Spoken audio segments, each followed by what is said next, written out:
Hey everybody, this is Keith here of Euphoria Pictures. Welcome back to my channel. Right folks, so for this video I am going to be taking you around my latest Blu-ray and 4K pickups that I've gotten in the last couple of weeks. And I'm going to be doing something a little bit different here, something that I haven't done in a long time. But I'm also going to be showing off some vinyl as well. Now it's all movie related, you know, and vinyl is something that I desperately wanted to get back into. But as you know, it can be a very expensive rabbit hole to go down. But I'm being very strict with it, you know, Ellen's kind of whipped me on this journey. And we're kind of just getting maybe one vinyl every week or two. And I'm more than happy with that, especially when you see some of the vinyls that we are picking up. They're absolutely fantastic. So looking forward to showing them off now in the video. So I'm going to jump right into it. I'm going to start with a few Blu-rays that I picked up in the last few weeks. And the first one I got is Insidious Red Door. I thought the movie was okay. To be honest, I think these movies now have kind of run their course. Now, apparently this is supposed to be the last one, but I heard rumblings going around that there's going to be spin-off movies, and I'm not surprised because each one of these movies are making a killing at the box office, and I knew there's no way that Jason Blum is going to let this franchise die. But as for the movie itself, like I said, it's Patrick Wilson's back, and it's the whole family again. He actually directs this movie as well. And I thought they wrapped up their story perfectly with the first two Insidious movies, which are easily the best in the franchise. But then they came back with this one. It's almost like the third movie. They kind of completely ignore the events of parts 3, 4, and 5, I think. And the most ridiculous thing, and I'm not spoiling this for anyone, Lynn Shay is actually on the cover of this. I am not kidding you, folks. She's in it for around 10 seconds. It's an absolute joke that she's on the cover. It would have been nice to see her more in the movie, don't get me wrong. But unfortunately, it's not here in this one. It's not the worst thing I've ever seen.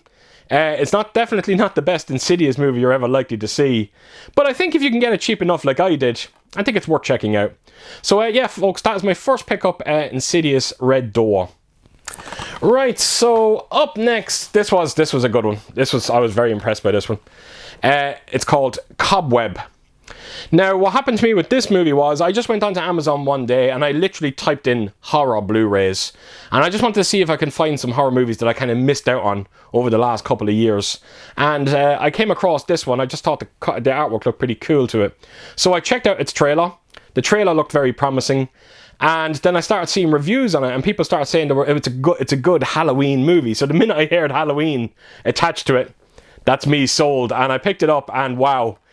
Yes, I definitely recommend this one. This is a good watch. I can't say much about it, folks, because I don't want to spoil it for you. But basically what happens is there's a young kid in this. Every time he goes to bed at night, he hears a knock on knocking a wall, and all of a sudden the knocks become a voice. It's a girl's voice, and I can't say anything more than that.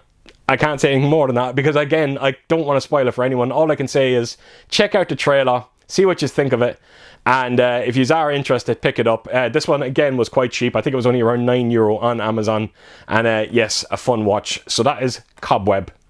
Right, so up next is a movie that hasn't really aged all that well, if I'm completely honest. It is Brewster's Millions, and if you're not particularly aware of this movie, it's quite simple. Richard Pryor stars in it. He is a down-and-out baseball player. I was going to say basketball. Baseball player. And he inherits 300 million from a relative that he never knew about. The only problem is there's a clause in the will where he has to spend 30 million in 30 days, I think it is. But he can't have any assets come the end of the 30 days. It's an okay watch. I remember back in the day watching it. I really enjoyed it. Again, it stars John Candy as well. And it has a solid cast. It really does. And even the crew behind it, you know, Joel Silver produces it, and it's directed by Walter Hill. But we watched it again there a couple of nights ago, and yeah, it's just not as good as I remembered it. But look, it's still great to finally get it on Blu-ray now. I never actually had it on DVD, believe it or not. I just wish it aged a little bit better. So there you have it, folks. Brewster's Millions. I definitely think it's worth checking out if you haven't never seen it before. I think you might get something from it. Right, so up next, this one was a real disappointment. It is Five Nights at Freddy's. So as you can see, I actually opted for the Steelbook release. The one thing I will say, Steelbook does look rather beautiful on this one. Now, I never played the game. I have no idea what it's about. I went into this completely blind, and I was underwhelmed by it. This movie took itself way too seriously for what it is. I thought we were going to get this kind of run-of-the-mill movie where it's kind of held in this kind of amusement complex, I suppose you would call it. And I thought there was going to be people going into this place. These robots were inside, and one by one they were being taken out. And for a second there, it looked like that's what we were going to be getting. Something similar to what Chopping Mall done, even though I've never seen Chopping Mall, but I'm aware of its premise. But like I said, yes, for a second there, it looked like we were getting that. And then it just goes into the real kind of stupid... I can't say much because... again, you know, anyone that's out there that is interested, check it out. I don't want to spoil it for anyone. But like I said, it does take itself way too seriously. And myself and Ellen found it incredibly boring, if I'm completely honest. Now, the 4K release on this looks absolutely beautiful, demo-worthy at times. And the Atmos on it you get on this as well, it actually sounds fantastic, even though it's nothing near as engaging as I thought it might have been, particularly when it comes to like a... Well, if you want to call it a horror movie. But yeah, it could have been a lot better in terms of engagement or atmosphere. But other than that, it's a solid picture quality on this and a solid sound as well. So there you go, folks. Five Nights at Freddy's. Bit of a shame, that one. I'm not going to say my expectations were high on it, but I was just expecting more from it. Right, so up next, this one I was genuinely excited for because it's one of my favourite submarine movies. And it is U571. And as you can see, again, I've opted for the Steelbook release of this, and this is actually quite beautiful, the Steelbook. Now, if you're not particularly aware of the movie, it's quite simple. The Americans get word that there's a German U-boat dead in the water. It's carrying an Enigma coding machine, and the Americans are sent in to intercept. It's a fantastic movie. It's not historically accurate, that I do know, but don't let it ruin its enjoyment for you.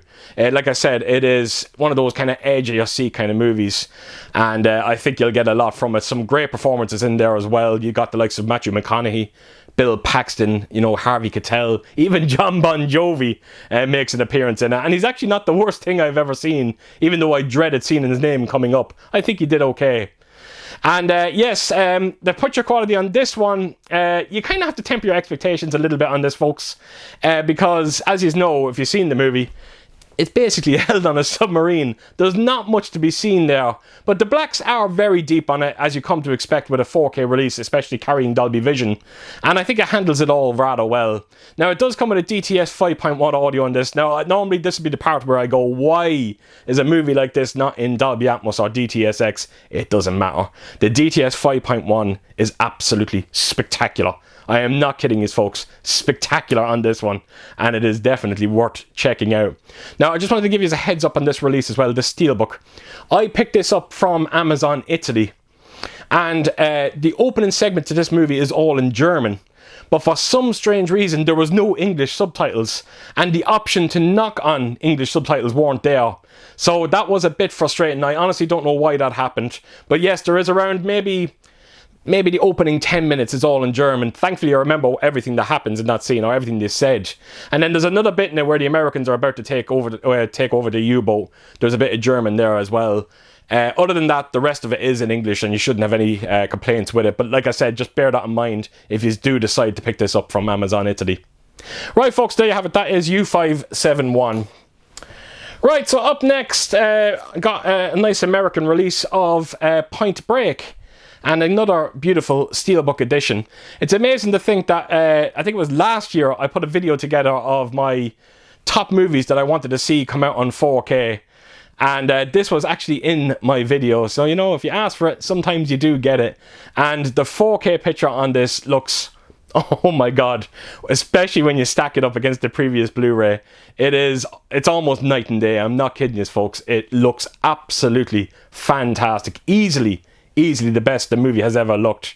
And what a movie it is. You know, directed by Catherine Bigelow, starring Patrick Swayze and Keanu Reeves. And even though I still find the concept, I hate even talking about the concept of it, you know, surfing bank robbers.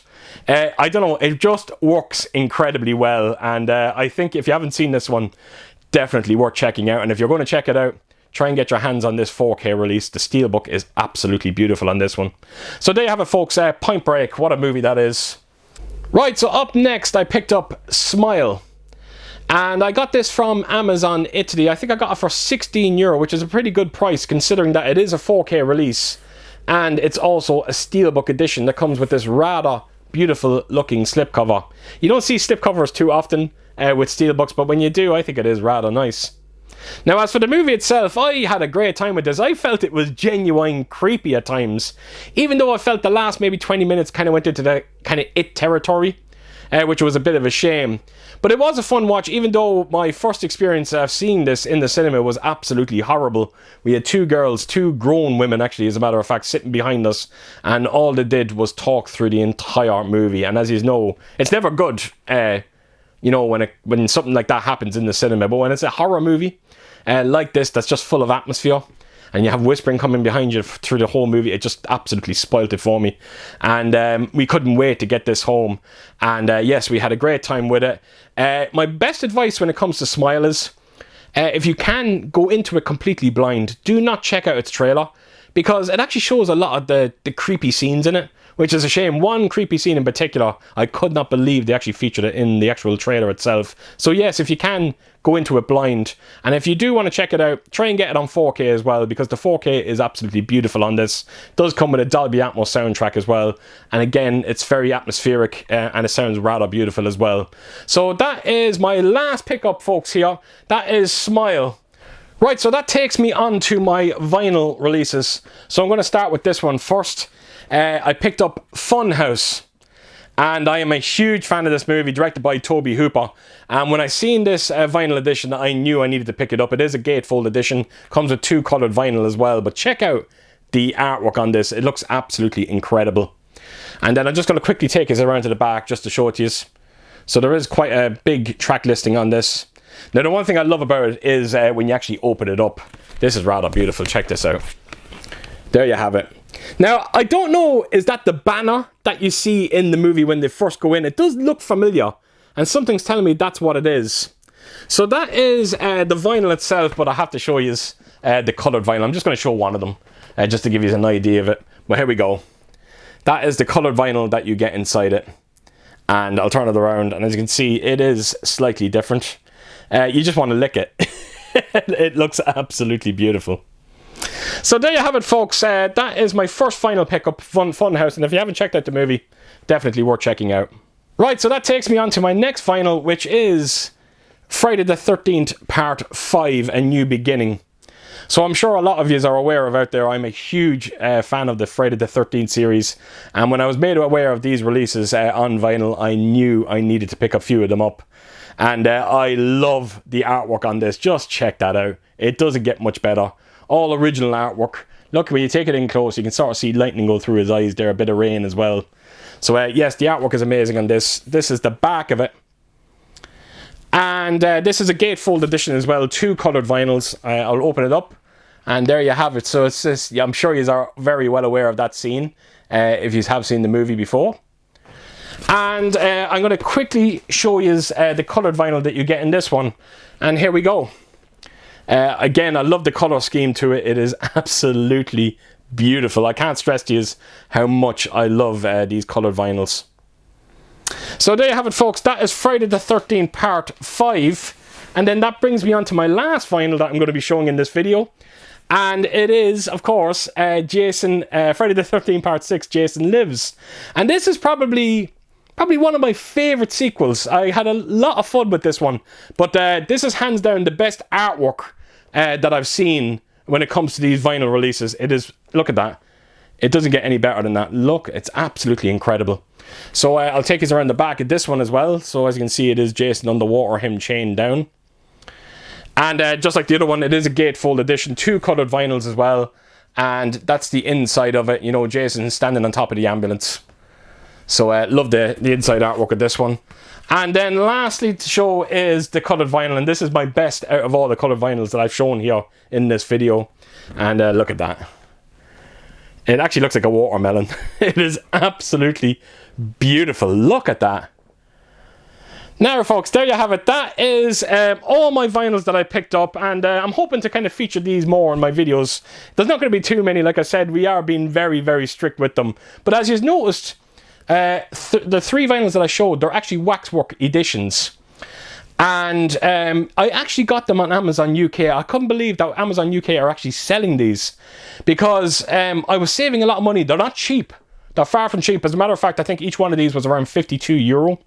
But trust me when I say, if you actually bought them from Waxwork in the States, when you factor in customs charges and the delivery charge, I think you're saving maybe close to 20-30 euro for each vinyl. So if you are a fan of Waxwork and a lot of these vinyl editions, they are there on Amazon UK, and definitely worth checking out. Right folks, so there you have it. That is my video, and as you can see, we got a couple of great pickups here, particularly those vinyl editions, and like I said, looking forward to showing more of them off in the in upcoming videos. So there you have it folks. So as per usual, if you did like what you see here, please do give it a thumbs up, and if you could do, leave a comment down below, and please do share your thoughts on some of the movies that I've shown here and the actual vinyls as well. And yeah, I hope to see you all again real soon with my next video. Until then, I'll see you soon. Bye bye.